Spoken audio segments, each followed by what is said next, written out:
been single for a while that the thought of a man even sleeping in your bed next to you actually irritates you? Like, you've gotten so comfortable, almost too comfortable with the fact of being alone. Like, and you get to the point where it's kind of scary because you're like, I don't need any male's attention whatsoever. The thought of being alone and by yourself is actually comforting, and you couldn't think of anything better. There is nothing a man could do for me that I haven't or can't do for myself. So you're now at the point of being single that you couldn't think of anything worse than being in a relationship.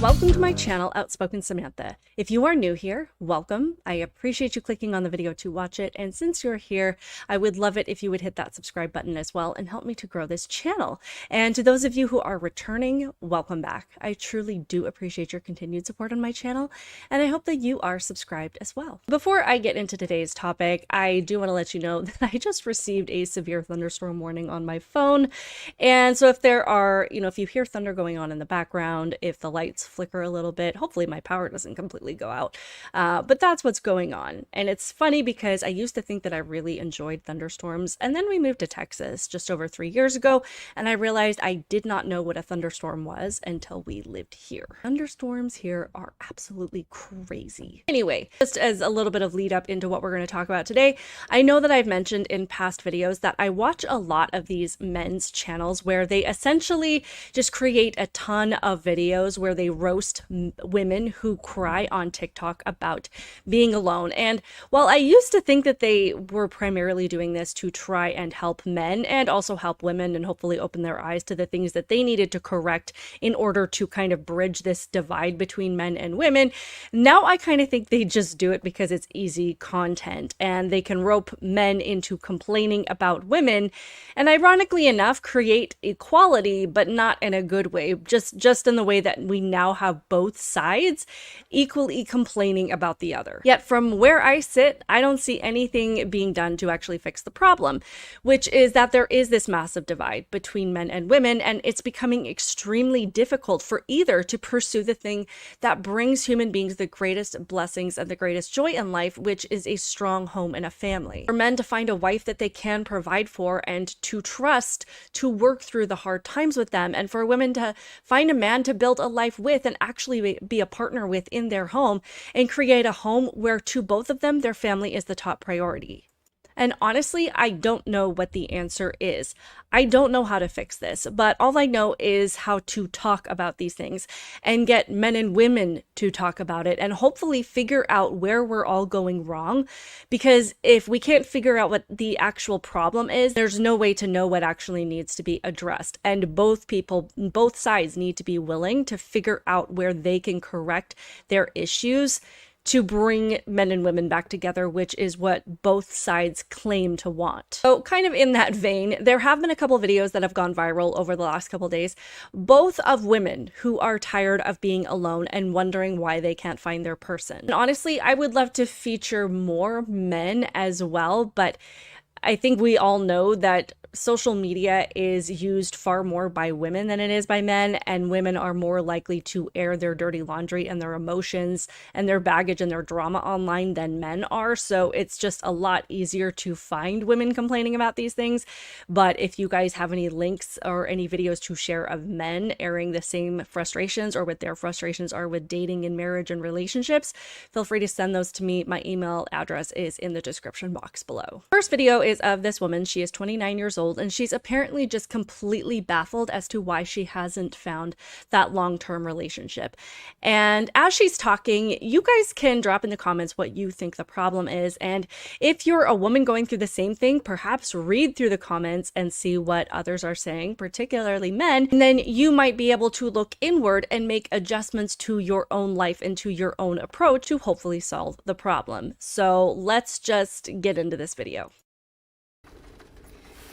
Like, I am so sick and tired of just everything right now. Everyone is so quick to say, stop doing this, stop thinking like this, stop telling me I'm wrong. I have literally convinced myself at this point, based on everything that everyone's telling me, my therapist, my family, my friends, that I'm just doing everything wrong. I'm healing wrong. I'm thinking wrong. I'm training wrong. I'm doing relationships wrong. Everything I do is wrong. And I'm so sick of it. Stop comparing. It's not even about comparison. Like, I genuinely just want love in my life so badly. It's literally not about anyone else. It's just about me and what I want. And being over the fact that I don't have it. So just in the first minute of the video, she says the words I, me, and myself between 20 to 25 times. I'm not sure if I counted correctly, but that's about every 2 to 3 seconds. So I think that might be part of the problem right there, but we also can't ignore the fact that the first person she mentioned before family and friends was her therapist. So everything that she has mentioned so far is about her and what she's done and what she wants. But let's continue.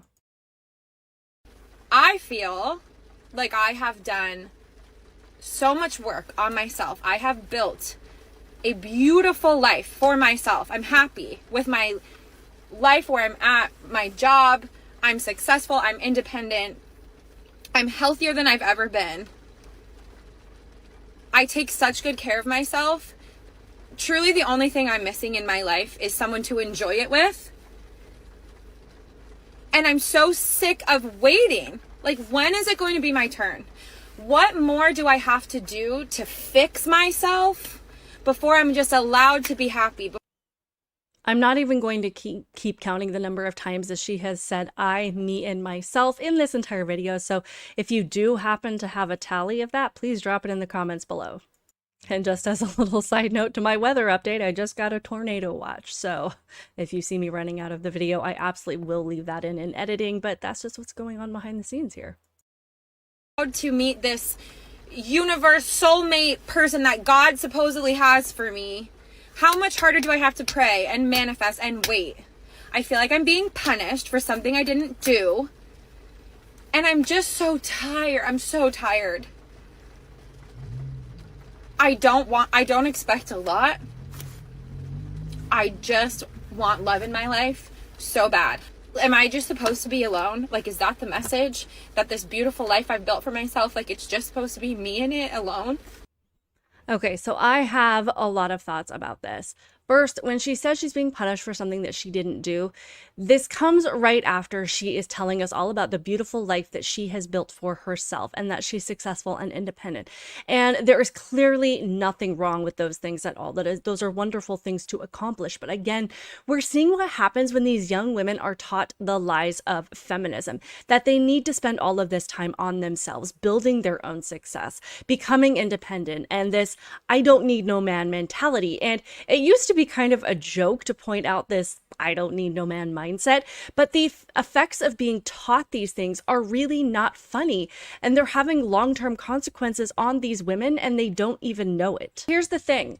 Men and women should be looking to build their lives together. They should be dating to marry and starting out young. But if you do all of these things beforehand, independence becomes your default setting. You have what you want, your life, your success, your career. And men are looking at this like, okay, so what do you need me for? Everything we should be building together, you already have. And the second things get tough, you have more confidence in your ability to cope on your own than working through the rough patches with your partner. It's not enough to just not want to be alone. You actually need to want to intertwine someone into your home, into your life, into your routines, and want to make decisions with them and include them in your interests and take part in theirs. But what this, completely independent mindset is teaching people, particularly women, is that they need to build everything themselves because they can't trust men, and that they need to pretty much expect that they're going to want to leave it all behind someday. So they need to make it easy as possible on themselves to do so. And men can see this. And as it stands, divorce royally screws men over. So yeah, they aren't looking for a boss babe who has a therapist with a life she's happy with to try and fit into if it's not too much of an inconvenience, only to be left behind the moment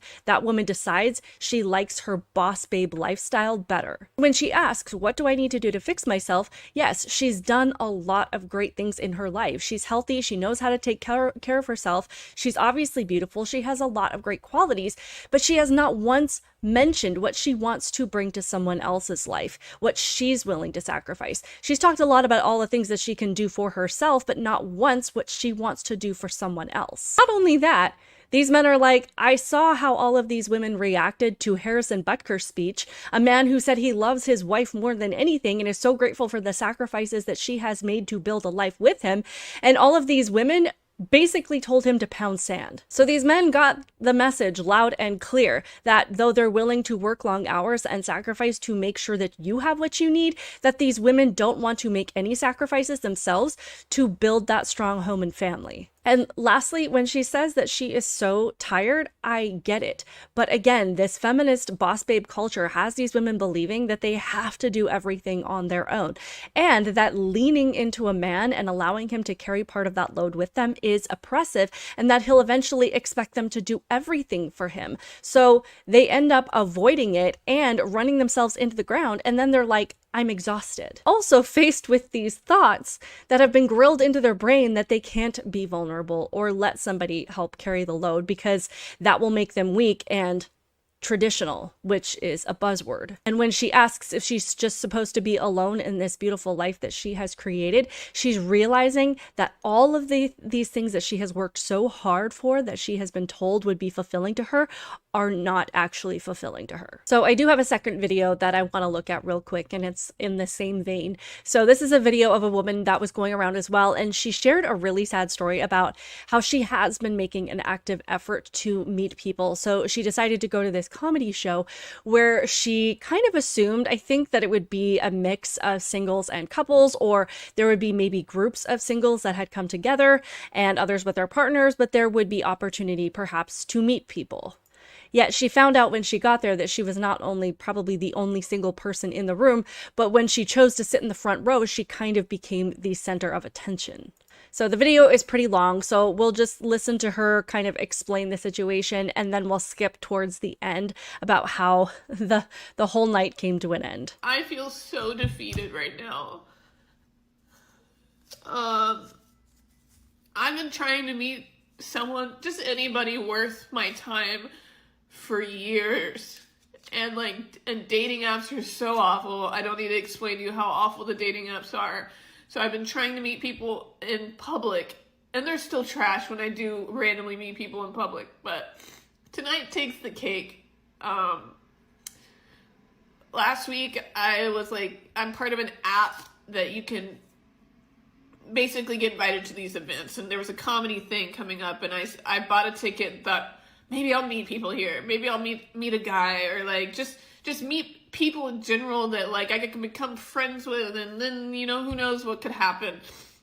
And let me just tell you how this went. I show up, it's a limited seating, get there first, it was like an open bar, and in my head, I'm a prompt person, so I got there 20 minutes beforehand, and I happened to be the first person there. Okay, kind of weird, but okay. They tell me, since it's an intimate thing, try to sit in the front row because it's going to be hard to get people squishing through there, and it's a sold out show. Okay, that's fine. I sit in the front row, and it's about showtime, and I'm realizing nobody else is in the front row. It's just me. Everybody's filled in the back, every row's filled with all the couples, of course, and then it's just me.